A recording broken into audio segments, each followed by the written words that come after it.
Hello again, welcome back. How did you get on with designing your name from loose parts? Well, I hope you found it fun.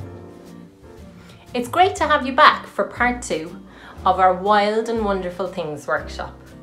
In part 1, I talked about finding interesting loose parts around your home. This time, we're going to look outside and find things in nature. Don't forget to put all your little bits and bobs back in an organised way after making something. That way it's much easier to start a new design. I want to show you that some famous artists make their artwork from loose parts that they have found. An artist called Bordallo makes huge art pieces out of old scraps of metal rubbish that aren't being used anymore. Like this giant squirrel I saw in Dublin, made from bits of old cars and other things. Some artists make their art from old trash, like these pictures by Sabine Tim. She collects plastic bits that she found on the beach. These little creations are a personal favourite of mine. I think she must have a lot of fun making these pieces.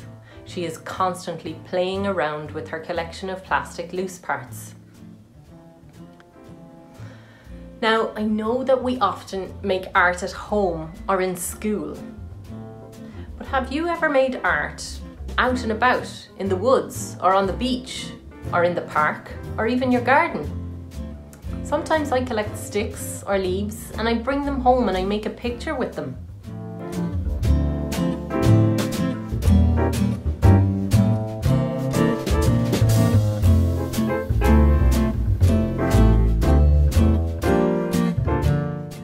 Sometimes I make a picture in the woods and I leave it there for somebody else to find.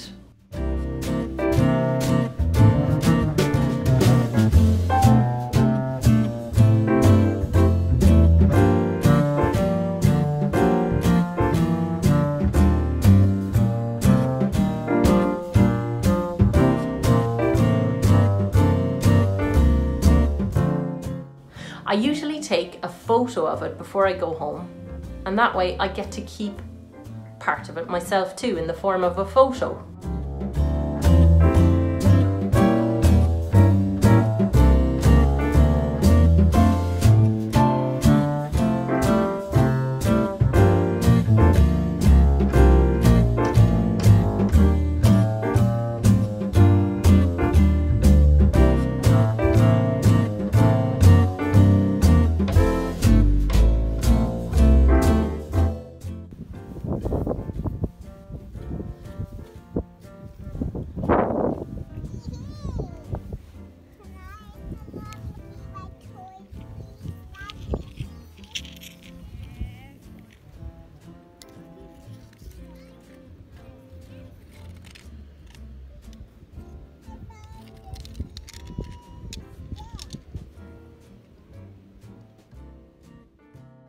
The artist Andy Goldsworthy likes to spend time in nature.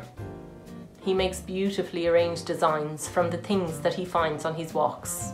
He puts them together into interesting designs. Sometimes he uses colour to direct his design, and sometimes shapes are important for him.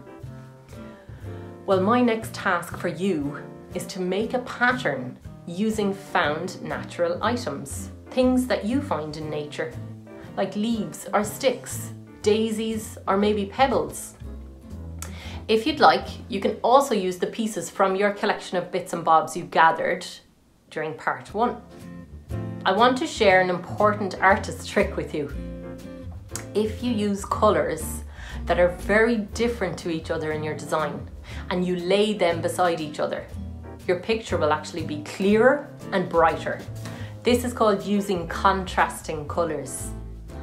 Don't forget, have your grown-up take a picture of your pattern and stay tuned for part 3 of our Wild and Wonderful Things workshop. Bye for now.